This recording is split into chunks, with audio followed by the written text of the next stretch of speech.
Seja bem-vindo a mais uma edição do podcast do Relatório Reservado. Eu sou o João Bittencourt, editor de política do RR. Nesta edição, os destaques são: o dilema do Banco Central. O Banco Central viverá um dilema de hoje até o fim da reunião do Copom semana que vem. É o que evidencia, novamente, a manifestação da chefe de ratings soberanos para a Ásia e Américas da Fitch, Shelley Shetty, ao salientar que espera um mini-ciclo de aumento dos juros no Brasil, indicando que esse movimento seria outro impulso para a credibilidade do Banco Central. A questão é que, de um lado, economistas, como o ex-secretário de Fazenda e Planejamento do Estado de São Paulo, Felipe Salto, faz hoje, advogam que a decisão precisa se basear em uma análise unicamente da curva orgânica da inflação, ou seja, sem levar em conta questões pontuais, como a seca que atinge o país, nem a necessidade de um BC, em vias de mudar de comando e ter novos diretores, angariar mais credibilidade. De outro, a mensagem da Fitch, que tem muito impacto na formação e expectativas, vai no mesmo caminho hoje predominante no mercado. Se os juros não subirem, crescerá o temor de leniência com a inflação, o que poderá, por sua vez, deteriorar o cenário. Isso, claro, em um ambiente no qual há muitas dúvidas sobre a questão fiscal. Entre uma e outra avaliação, torna-se muito estreito o caminho para sustentar uma eventual manutenção da taxa de juros nos patamares atuais.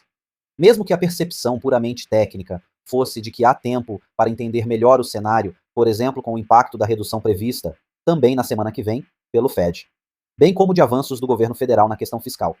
É evidente que surpresas podem ocorrer, justamente porque há argumentos para um lado e para o outro. Mas, no contexto descrito, o caminho do meio parece ser cada vez mais uma alta de 0,25 pontos percentuais.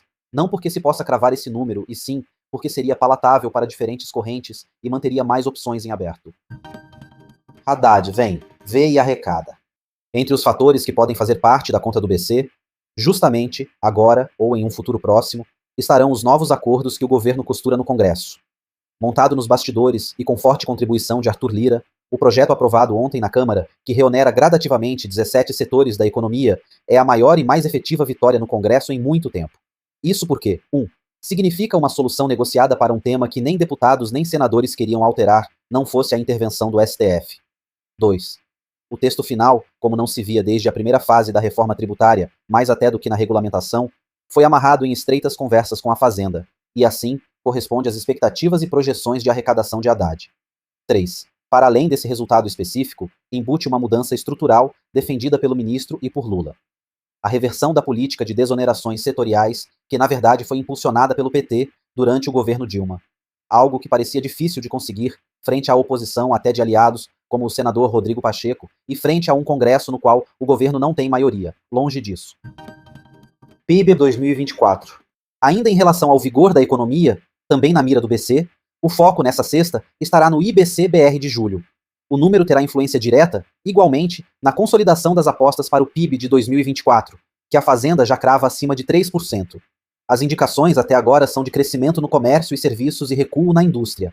Está em jogo, no entanto, menos uma correção para baixo, diante de um número fraco, do que um teto menor para as estimativas mais otimistas.